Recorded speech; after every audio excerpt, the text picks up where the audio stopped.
What's going on, guys? ¿Cómo están? Welcome to Mescue Podcast, another episode, and I'm so freaking excited. I asked John permission to do the intro because he's now the intro man, and I feel it's kind of his job. So I've taken control of today just for this brief little section of the podcast. Oh no! Oh no! The listeners are in trouble. Booga's in charge. Look out! So yeah. Remember to like, subscribe, give us 5-star ratings, do all that BS on social media, which is not actually BS because it does help us out quite a lot. Right. But I was gonna say it's not quite BS. We love it when you take part, but I just want to start off by saying, dude, what an amazing game, wasn't it? What an amazing game! Oh, what an amazing game, dude! Double Raphinha assist. We're fresh off the final whistle, by the way. Fresh off the final whistle. Raphinha Ballon d'Or. Let's go, baby. Yes. And then Ferran Torres with an amazing double brace.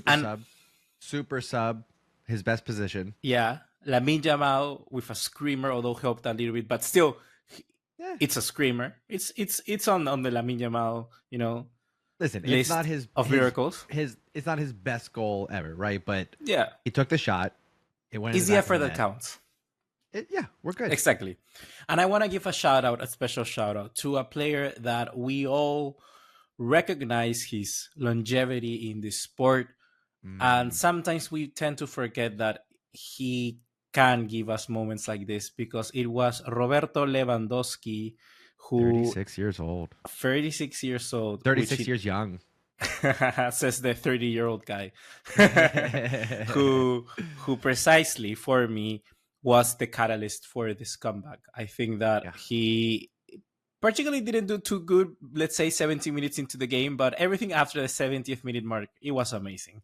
And that's kind of what you want to see from a player like that, particularly a player who tends to lead by example. And we know he's a very big part of the dressing room, a very big link between the staff and the players. And that goal really made everything tick, because just like you were saying, John, right after the 2-0 goal from Sorloth, I was like, it's all over again, the same story. Yep. But I'm liking this mentality. I haven't felt this way since maybe those Copa del Rey comebacks a long time ago with Griezmann in the team, remember? Yeah, that was a fun one. Yeah, we're going to get into it. We're going to cover this match against Atletico, and then I don't want to skip over, of course, our match against Benfica. Barcelona are moving on to the quarterfinals versus Dortmund in Champions League. So we'll break down this match versus Atletico, the exciting, very exciting 3-2 comeback. We'll get into all those details and more. As Booga said, like, subscribe, do all the things. What stood out to you most in this one? The Atleti match. For me, it's that Atletico Madrid, they still, first of all, like, they must be feeling so bad to be an Atletico Madrid fan right now after their elimination in the Champions League and this game.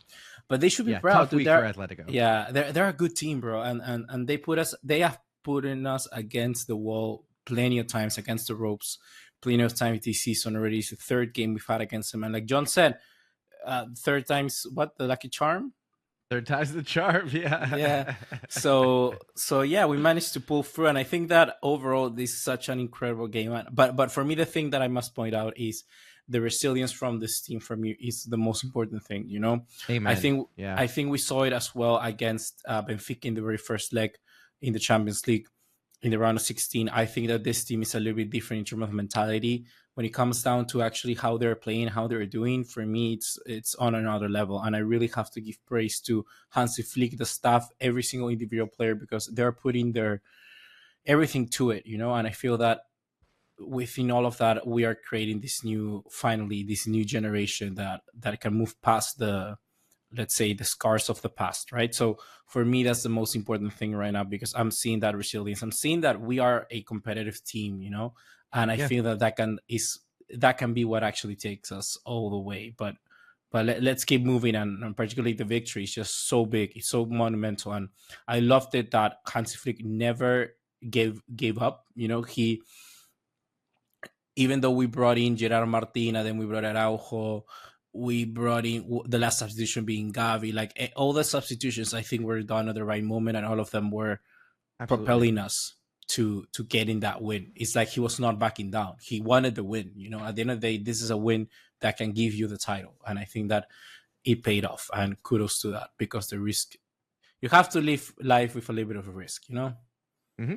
Yeah, you gotta risk it to get the biscuit, as they say. Another little American phrase for you that you can tuck into your belt there. Yeah. No, you said that the attitude is different. I do want to say earlier in the week I was thinking, and the match against Benfica kind of got my mind going in this direction, and then this match against Atletico I think secured it. I do want to give credit. I think Xavi invented this team by bringing up these youngsters, by putting this squad together, but Hansi has perfected it, right? Like that happens sometimes with inventions and innovations. It's one person who invents the thing, but then someone else comes along and goes, here's how this could be better, or here's what we need to do with this, here's how this could be applied, that sort of thing. That's what Hansi has done here. He's the perfect man to step in at this time for Barcelona. So loving that direction that we're going in. I think we have come so far in terms of our mentality of, you look back for the last few years of just getting overwhelmed by situations, overwhelmed on those big occasions. That's gone. We're here to play. This team has matured leaps and bounds. So very excited for that. Things that stood out to me. Pedri's incredible. Pedri's absolutely incredible. I got my Pedri Potter shirt on. Yeah, absolutely today. incredible, dude. Gavi was making some shouts that Pedri should get the Ballon d'Or. Is it one? I'll say, if Barcelona wins Champions League and La Liga, could we have a situation similar to where we had, who was it? It was Messi, Xavi, Iniesta, all as the top three. Could we have a Raphinha, Lewandowski, Pedri, even a Lamine as a top four? Maybe. Is that at all possible? Maybe, but I think that the fact that I don't know, I feel that Salah, in a sense, has already secured his spot in a way if Liverpool does end up winning the Premier League, even though they lost another trophy today. I know, dude. If all they win is Premier League, I don't know. But if he puts the numbers that he's doing, if he continues on the trend, then sure. But for me right now, it's Raphinha number one. Dude, if Raphinha wins the Ballon d'Or, dude, I know we're going to talk about Champions League next, but Raphinha is the highest scoring Brazilian in one Champions League season. Yeah. Yep. He has 11 goals in 10 matches. He only needs 3 more goals, and he gets the same amount of goal and assist contributions as Messi in his best season in the UCL. It's absolutely insane. That's crazy. That's numbers. Crazy. And here's the thing. The more that this goes on, the more validated I feel for making the comparisons of Raphinha to one of my heroes, Ronaldinho. This was months ago. People were just throwing things at their screen, yelling at me, "Well, Americans don't know ball." Yes, I do. Yes, I do. I know what I'm talking about, people. Look at what Raphinha is doing. You know balls, that's it. You know that I do. Raphinha is proving me right. And I will take every one of these performances as validation that my original statement will hold up, that when Raphinha is done at Barcelona, he will be held in the same regard, on the same level as Ronaldinho. Yeah, if he continues like this, I see no reason why not. I do think he can actually win the Ballon d'Or if we win the big stuff. I think we can see. It has to. Certainly, we have to win Champions League, but you might not have to win it. You got to at least make it to the final. Yeah, we have to win La Liga, and if you make it to the Champions League final, maybe throw in a Copa del Rey. I think that would be enough. But if you win Champions League, it's done. You have to go with Lewandowski, Raphinha, or Pedri. I think Lamine would be fourth from Barcelona. I mean, you have to pick one of those four. But what Raphinha is doing, Lewandowski, Pedri. For me, the thing about Raphinha is that even in a game where today I think that particularly he didn't play that well, or the game against Benfica in the second leg, I don't think he played that well either. I don't think we're seeing the best Raphinha, but even when we're not seeing the best Raphinha, he's the most effective player. You know what I mean? It's like touches the ball, 2 assists, today. 2 goals against Benfica the other day. Yeah, he's an impact player. Exactly. He's someone who who gets the numbers, gets the stats done, and it's all down to just simply being such a workman player. And I think that it's time for someone like that to win it. It would be so refreshing. And Yeah. and dude, I actually think that I don't know how have we managed to find this player, but Raphinha is doing something exceptional. And I'm just, every time I talk about him, I genuinely cannot believe what is happening. It's like if you tell me that, I don't know, like, let me think of a player who was at his level like not too far long ago. Like, it's like if suddenly you tell me that Luis Diaz becomes a Ballon d'Or contender, like, like someone like that, or like somebody who is that suddenly you told me that maybe Leroy Sané becomes like Ballon d'Or winner. Like, that's what the sort of margin of a jump that Raphinha has done. It's insane. It is a big jump to go from battling relegation with Leeds to coming over to Barcelona to honestly struggling a bit. Didn't exactly hit the ground running. It is a big leap. You mentioned a name there though that I was going to bring up later because I don't know if you saw it. There's some rumors. We're not anywhere near the transfer window yet, but you mentioned Luis Diaz. You seen some rumors? 70, 75 mil. It's a similar signing sort of for Raphinha, but in the sense that I don't think he's older. He's not as versatile. He's not as versatile either. Not as versatile. You'd have to stick him on the left wing, which would mean Raphinha would play similar to what we saw in the last, 25 minutes or so. Like number 10 position. Today, playing that number 10 position, which I don't hate, but goals are not our problem. Yeah. I agree we could get one more attacker in, but we've talked about this before. I think we need to find our Pedro, which right now is Ferran Torres. Yeah, right? I do think that the player that, for me, if I were to spend the money, I would spend it on a striker. There would either be Alexander Isak. I think him or Gyökeres, like both suites are incredible. Mm-hmm. But for me, if you want to spend on a winger, I think honestly Nico Williams is the shout because he can play left, right wing, and as good as possible. And for me, we don't have a player that can be both left and right. I think we need that because even though Ferran Torres could be, you say, okay, he's a left winger, okay, he could play right wing. He does play both those positions. He's not an actual winger that can take a man on, like, because if Raphinha gets injured or Lamine gets injured, you instantly lose your one-on-one ability. You instantly lose someone that can just have a burst of pace and run into the space. You just simply lose that. And I think that Nico Williams, right now, when I look at it, like, yeah, you have Luis Diaz, you can have someone like Nico Williams, Rafael Leao, but for me, Nico Williams, out of those three that are the names that are touted, Leao and Diaz and him, he's the one that can play on both wings. I think he has that ability, and I kind of would like that. I want that player who is able to give rest to both Raphinha and Lamine Yamal on a consistent basis. Because I mean, Ferran can do it, but I don't want to stick Fermin Lopez in a left wing position. Yeah, it would be interesting if we're looking at Nico or Diaz. I don't know why they like Luis Diaz so much. I mean, it's fine because of the player work rate. I think it's because of the work rate. He's very really Raphinha-like, to be honest. Like, that's the comparison that I was going to make, is that there's a lot of overlap with how Raphinha plays in terms of the willingness to track back, the willingness to create high pressure, and just a workhorse, just tracking down long balls. Even he would be productive. He would be good at Barcelona. It's just a question of, I don't know. I could see that working out. I see that's a guy 10 and Diaz on the left. But you could go Nico as well. Those two are different players for sure. But Diaz does give you some of that one-on-one ability as well. I think Nico is the sexier option. But I think Diaz actually fits Hansi Flick's style a little bit more than Nico. Maybe. Even though I agree with your points that Nico is a bit more versatile in terms of playing on either side. But I don't know. Don't get me wrong. I wouldn't mind Luis Diaz. Like, I think I said on a previous spot that he would actually be my shout. I think once we discussed like this left position and I picked him as my shout, I wouldn't be against it.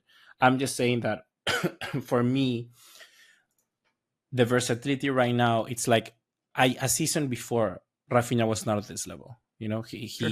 but now it's like I have no problem. He's the best left winger in the world. So it's like Ooh. the jump. It's massive. So now I don't need a proper left winger. I don't need someone who is just Yeah. gonna be You're that saying guy. spend it on a striker instead. Spend it on a striker. Spend it on someone who will give you the sub for left and right. I Yeah. think that it's like it's like what Real Madrid did. You're moving your best player last season, that was Jude Bellingham, from a position that was this kind of false Right. striker, Right. for the Yep. sake of getting a player like Mbappe, can be amazing, but it's like, why move your best player? You know, just keep your best player where he is and build up around that. We will be doing that. We will be like shifting Raphinha out of position Yeah. for the sake of including another player when he was already our best player. You know, Yeah. don't Well, fix yeah, what and ain't I broken. think I'm with you on that. And then I also think, to your point, we do need a proper striker to help supplement Lewandowski. And we do need probably one more player on the wing that is a player that can take somebody on one. I say don't spend 70, 80 million on one player. Take those funds, split it up between two guys that are going to be role players in those positions. I think that's what I would rather us. Or splash it on Isak, because I think Isak is the only striker that has that one-on-one ability that can But do if you're that. Isak, do you want to come to Barcelona knowing that Lewandowski's still there? Like if you're Isak, why not wait another year? You know, I would, if I was Isak, I would probably think I can probably bench this guy. this potentially Pachichi award-winning 36-year-old. Yeah, I think he could. I think I would back every footballer backs himself. You know, Oh, not Deli Alley, but yeah, pretty much, pretty much anybody else. but you know what I mean. I I think know what you mean. Speaking of, do you think so? Lewandowski right now 2-goal lead over Mbappe for the Pichichi race. Do you think Lewandowski holds on to it? Mbappe's kind of catching fire right now. We talked a lot about his slow start joining Real Madrid earlier in the season. Is Lewandowski going to hold on to it? I think there was never a doubt in my eyes that Mbappe was gonna catch fire. It was only a Yeah, matter of when, not of, yeah. I don't know yeah. of when. Not if. Yeah. Exactly, not if, of when. Um, but I would suggest that I could see Mbappe kind of maybe clinching it. I think that Lewandowski right now is not being as productive, and particularly if we're gonna go to the latter stages of the Champions League like that, I think a player like Lewandowski would tend to rotate a little bit more than Mbappe. You know, you know what I mean. And plus, Real Madrid always get more penalties, so Mbappe takes the um, penalties. So yeah. I'm just looking at Real's schedule remaining. They don't have the easiest of fixtures. I mean, Leganes, but yeah, they could play Giant Killer. Sociedad's going to be tough. Valencia will be a cakewalk. Alaves cakewalk. But then they got Athletic Club still. They got us. They got Sevilla. Oh, that's Sociedad's in the Copa del Rey. My bad. They don't play Sociedad again until the last match of the season. That helps us out a lot, actually. Looking at that, I like that. We have Athletic Club, but Real Madrid have Sociedad. Not yeah, bad. Anyway, yeah, I don't know. I could see Real Madrid really pushing to get Mbappe goals. Everyone just starts feeding him, making it a yeah, team effort to try to push him over the line there. Whereas Barcelona is going to be more focused on just getting the goals. It doesn't yeah. matter Get who's the putting it in the result. back of the net. You know what I mean? I could see Mbappe kind of sneaking it in there, but Barcelona's still getting the trophies. I could see that happening. Yeah. That I mean, if that's what you give me, I'll take it. You know, Yeah, I'll losing a take that for Pichichi to sure. Mbappe. I mean, what's a plus? Lewandowski already has won a Pichichi, right? Yes, Exactly. So yes, he has. Um, I'm kind of curious how close we are. I'm trying to quickly look it up here. Um, do you know off the top of your head what the record is for goals in a season for a team? What, in Spain? Yeah. I have no idea. We can. I was trying to look it up real quick. Most goals by a team in one La Liga season. Dead air time. I don't see anything. I see No, top Google's goal not scorers. giving me good results here. Yeah. Who scored Just the most goals? Who scored the most? No. Team has scored the most goals in a single La well, Liga season. while John does that, I'm just gonna say Stupid. I'm so excited for that next leg against Atletico Madrid. It's unfortunate it's like ages away. That was gonna be my next question. Is we've finally gotten over the hurdle of beating Atletico this season. We dominated them in the first match, and they somehow beat us 2-1. We dominated them in the second match, somehow drew 4-4. This is our third match with them this season. We finally got the win, just as I predicted. Just saying, just as I predicted. What does this mean for the second leg for Copa del Rey now? I don't know. I think it's equally as hard. Like coming into this game, it's brutal. It's a brutal game. Anything can happen. We saw it. Sorloth missed an incredible chance. Like he just scuffed it. So it's up for debate. I mean, there are a lot of instances where anything can happen in games like this. So I feel still it's gonna be a tough game, a tough watch. Gonna be very entertaining, a lot of pressure. But I think with Barcelona getting the win now, hopefully they play a bit more relaxed in the sense that they know they can do it. You know, like we've already done it, we've already beat them. Let's do it again. Yeah. I think still that second leg is gonna be massive though. It's at the one that again, so it's gonna be huge. But I don't. But also, it could impact that maybe Atletico Madrid by that stage, they feel a little bit deflated. You know, coming back from the international break because they may feel like we're no longer in the Champions League. We lost to Barcelona. How is the table looking? So right now, Barcelona with a match in hand are level on points with Real Madrid, but we're sitting above because of head-to-head. Atletico are now 4 points back. That's going to be tough to come back from. And then Athletic Club are at 52 points. So count them out as well. Also, just to circle back, so the record for most goals by a team in the Liga, 121 by Real Madrid. That was in 2011, 2012. We're currently at 75 goals, so we will not be catching that. I was hoping that there was a possibility. How do you score 121 goals? That's insane. I'm sitting here thinking like Barcelona scored 4 or 5 goals so many times this season, and we were only at 75. Even if Barcelona scored, 3 matches or 3 goals in their that's a team with Mourinho. Last 10 matches. That's a team with Mourinho, with Maria. Isn't that wild? A manager who's known for 1-0 victories holds the record for most goals. That's pretty insane. Barcelona did get 116 in 2016-17. That's our closest, but Real Madrid hold the top 2 spots, 121, 118. It's quite a lot. I'll give you that. I'll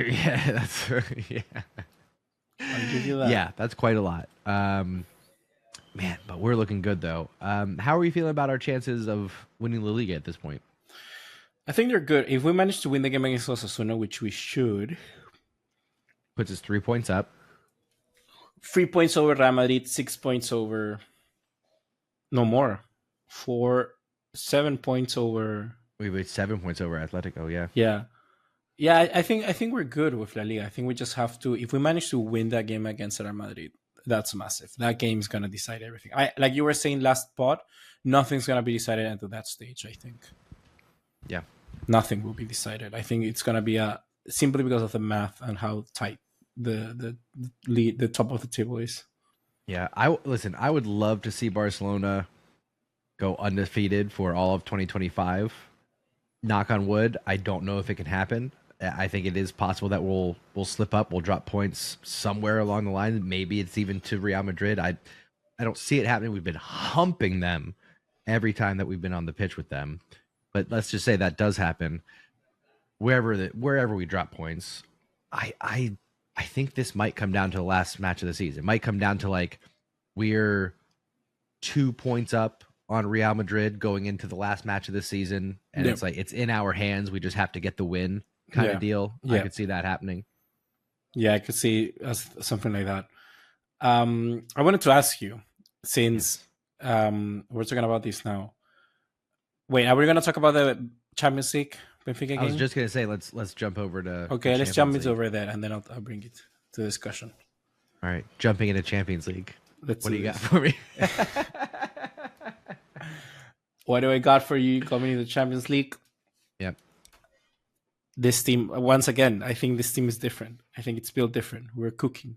We're built different, and I really like what we're seeing. But most importantly, what I want to give out, what I take out from these two games, Lamine Yamal.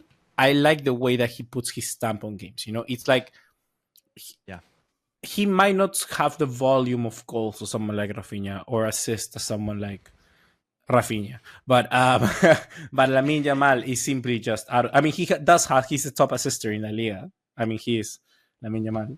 But what I mean is that he appears in games and he always put his foot down. And when it comes down to clutch moments, he appears. And only the very best can do that on a consistent basis. You know, like I think ever since he has played in that semifinal against France in the Euros, he has appeared for Barcelona whenever we needed him the most, be it any game. You know, like against Benfica, against Atletico Madrid, these games we're losing. The game against where's the game that he did that incredible assist? Not before, I'm not sure, but I think was it against Real Sociedad where he played out of his skin as well. So all of these games, I think that Lamine Yamal, when we needed him to put a performance, and that game was important because it was before the Benfica game, and we need to get a result 100% to be on top of the table. I think that's where Barcelona show they're better, and Lamine Yamal is just out of this world doing that. So I'm just very, very excited to see how he's going to develop into the latter stages of the Champions League. And honestly, I was expecting Lille in the quarterfinals, but well, here we are, Dortmund. It's going to be still a very difficult game. I still feel that it's super simple that people say, oh, Barcelona in the final, oh, we're going to get the Real Madrid versus Barcelona final. Let's beat Dortmund first, and then we're going to have a massive game against Bayern or Inter. So that's going to be huge. So I don't want to look past Dortmund. Calma. Yeah, I don't want to look past Dortmund. I don't want to make that mistake. Yeah. We should take care of business against Dortmund, though. We should be beating them. Yes. Like, I mean, we should be beating them. We should be beating them 4-1 and 3-0. I don't know. Like, I mean, did you see the game we played against them? It was 3-2. 4-1, 3-0. No, I think early prediction. I think the problem is that for these last two stages of the competition, the games are going to be the duels. I mean, the matchups is going to be decided away from home, and I think that's always a massive advantage to the opposition. But we've seen that. Why do we have to play away from home in both? Because just the way the brackets are, like, stupid. Oh, shit. Stupid, bro. I mean, the higher you are on the table, you should be like that, right? You should play at home. You should play home in the second leg. Yeah, exactly. I agree with that. That feels backwards. So I don't know why, but I mean, that's how it is. So I think that hopefully Barcelona can pull this through. I'm expecting us to win against Dortmund at home. I think away from home is going to be a difficult situation nonetheless. But I mean, Hansi Flick knows them. So we already beat them once this season. We should beat them again. Yeah. There's a lot that I want to get into around Munich or Inter, but let's save that because I think it'll be bad juju if we start talking about those guys ahead of Dortmund. So yeah, absolutely. And we gotta wait. We gotta wait until April 9th before we get some Champions League action again. So it's gonna be a few weeks. So I'm sure we'll get a full match preview in that bad boy coming up. What I wanted to say is that I was thinking about it. Although we just said bad juju, I was just thinking, what happens if it was to be an El Clásico final? Would you take it? As opposed to what? Taking anybody else from that side of the table? Arsenal, PSG, PSG, Barcelona, PSG final. Let's say. I actually kind of want a PSG final more than a Real Madrid final. Yeah, and I say that because we talked about this earlier in our bracket prediction. Barcelona are on a mission of vengeance, right? Real Madrid, Inter, Bayern. We wanted Liverpool in the final, right?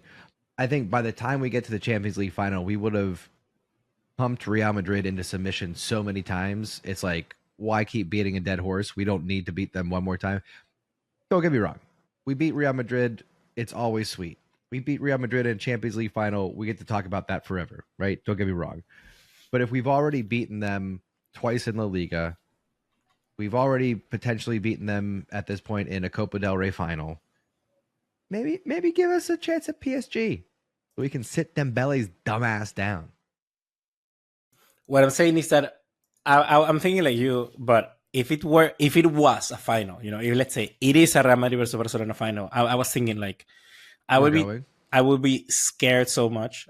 First of all, we're going. First of all, we're going. We're going. Second of all, I would be scared so much of that game. Like I wouldn't be able to sleep that night. I would have to call off. Yeah, I'd have to call off work like a few days in advance. Because I wouldn't be able to think about anything. Exactly. And my most important thing is that, but then you think about this and it's like, if Barcelona loses, how much do they really lose? I think the biggest losers here could potentially be Real Madrid, because Barcelona, if they lose, on paper, if you want to line up everything, they would still, Real Madrid fans will still be able to say, oh, we're bigger, we have more Champions League, whatever, Like that's always the case. Like Real Madrid always have more to lose than Barcelona has. Yeah, so they will always have more to lose. Exactly. Yes.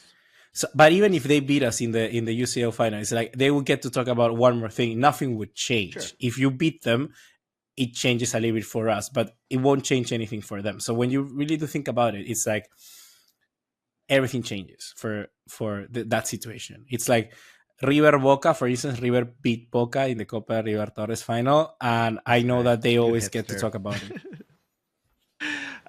Yes, I think if Barcelona win Champions League this year, whether it's over Real Madrid or somebody else, it's an opportunity to say the next era of Barcelona has begun. We're here, right? I know technically Xavi started, and I was giving him credit earlier, and you have the whole documentary on Netflix, the new era, all those things. Call that the foundation, the beginning. This is the arrival of this era. If we win Champions League, if we don't, then who knows? Things could happen. If we don't win it this year, there's no guarantee that we make the same kind of run next season. There's no guarantee that players are going to be healthy. There's no guarantee that players won't leave in the summer. There's no guarantee that all this is going to come into fruition like we thought.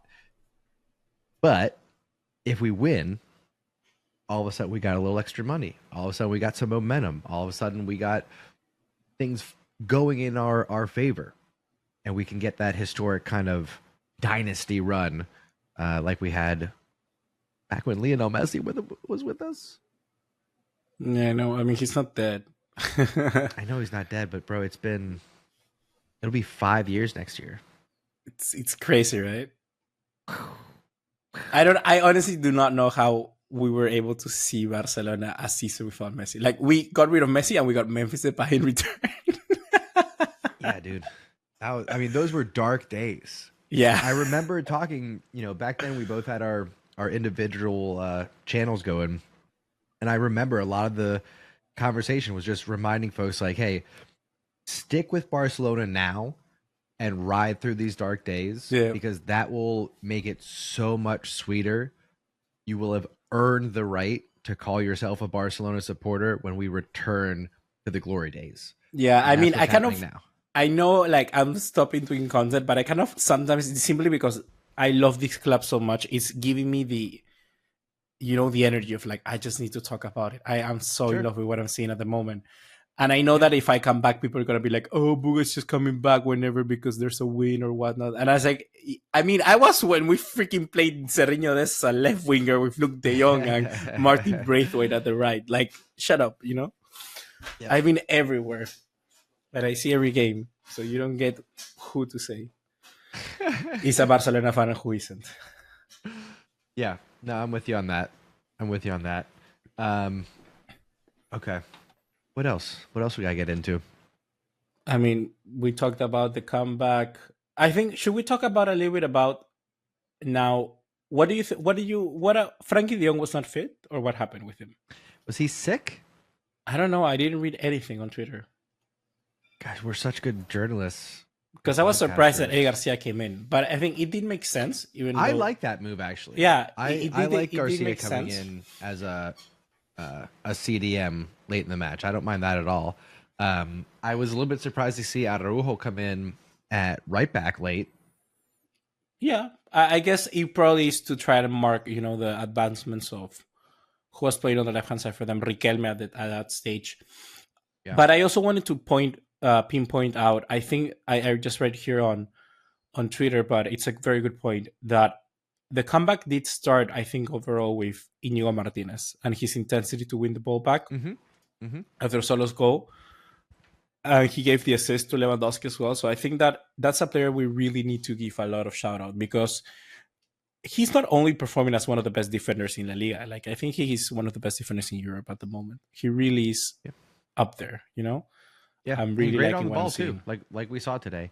But I will say, yes, great effort from Inigo. Dribbled around 2-3 players before making that pass to Lewandowski. But Lewandowski, that might be his best individual goal for Barcelona.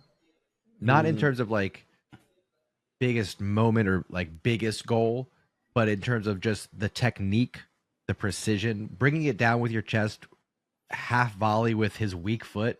Like, get out of here, dude. I'm putting that up there. That might be his best individual goal for Barcelona, I mean. for Barcelona. I don't. I didn't I watch him mean, enough at Bayern to make that claim, and he's got years of goals, so I'm not going to make that claim. I mean, I don't really care. I just care that we freaking won this game. And Lewandowski's, yeah, but I mean that's I think is what we forget because like he is weird because like against Real Madrid, it's like we know he's gonna score. He does that. He always does it. Big time. Tonight he scored. In the big games, he kind of scores. It's just simply he misses so many chances. That's still so annoying. It's interesting. Lamine, Lewandowski, and Raphinha, they're all big time players, but they have three very different personalities and very different approaches. Like on one side, you have Lamine, who's just the coolest, most undisturbed aura player. Then you have Raphinha on the other side, who has just this intensity and tenacity to him. Like he's going to run through a wall for you. And then you have Lewandowski, who's kind of somewhere in the middle. You know what I mean? You have this like perfect Goldilocks mix of a front three that kind of gives you everything.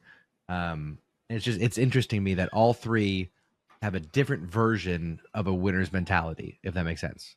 Yeah, and all of them are in different stages of their career. Like Yeah. Lewandowski is the veteran who's like already Mm-hmm. seen it all. Mm-hmm. Lamine Yamal is literally just starting, and Raphinha is in his peak. It's Yep. like all over the place, and they're working so good together.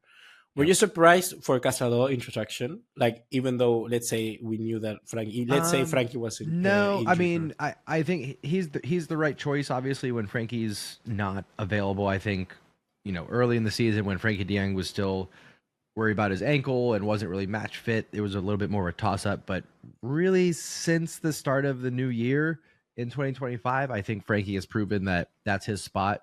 But if Frankie's not available, Casto's not far behind him. That's not a big drop off whatsoever. So wasn't surprised to see him come in there.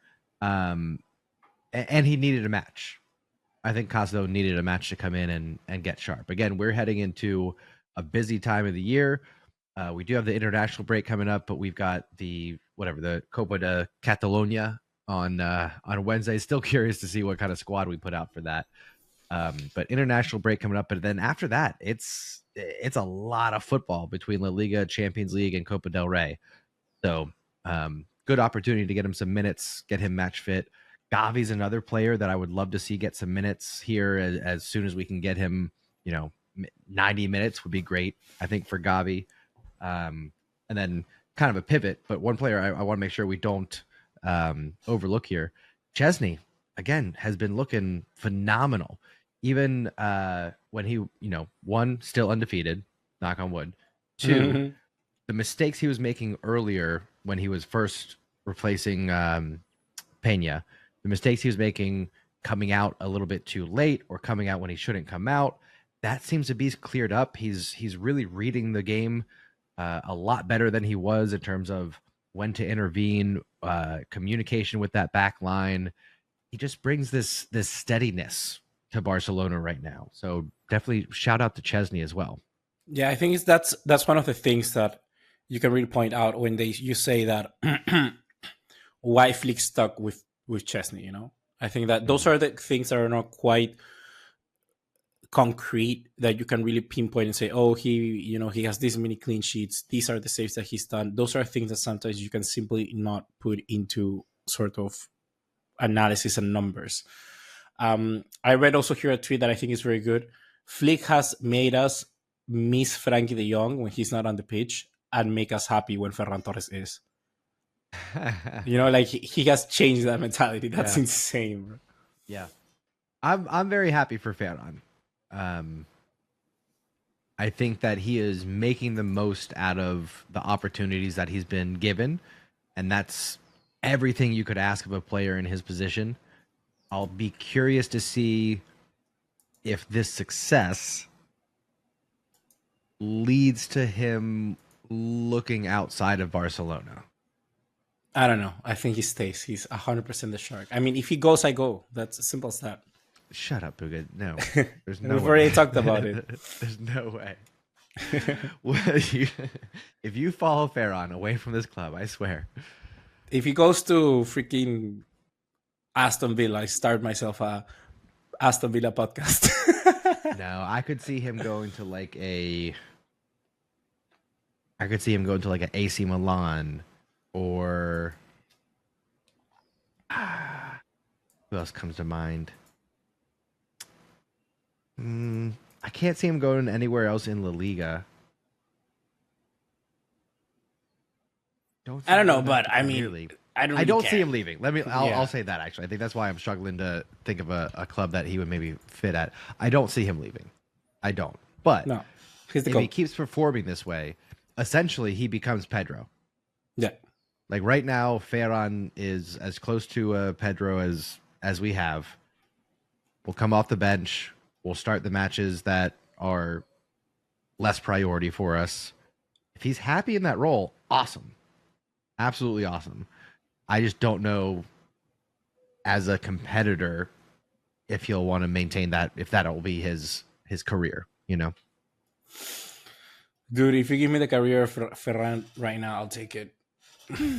I'll take it. He's doing incredible stuff at Barcelona. I'm so happy for him. And I think that that's his role. That's what he is. And because he changes the dynamic of the attack so much and can take advantage of those tire legs. So I'm very happy for Ferran. He's a top G. Big up the Shark. Let's go.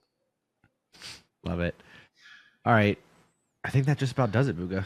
I think it just does it. Yeah. We've got, like I mentioned, Copa Catalunya semifinal coming up against Espanyol. We have no idea what kind of squad we're going to put out for that. Hopefully it's a B squad. Hopefully we bring up some youngsters. Hopefully it's a CD squad. Yeah, like just have that be a throwaway match. Have Pablo play there. Yeah, there we go. There we go. Love that idea. Other than that, it is international break for the weekend. So Barcelona will be playing Sunday, March 30th. We haven't talked about it. I'm assuming we're going to take next week off since there's no match. So we will see you in 2 weeks. We'll record right after that Girona match. So we'll talk about that match, and it'll be a little match preview for the second leg of Copa del Rey semifinal against Atletico Madrid. Let's go, baby. That's going to be fun. So we will see you all in a couple of weeks. Thanks for watching. Thanks for listening. Like, subscribe, leave your comments, all the things. We love you, and we will see you right here again in 2 weeks for another episode of Mescayon Podcast. See you then, friends. Bye-bye.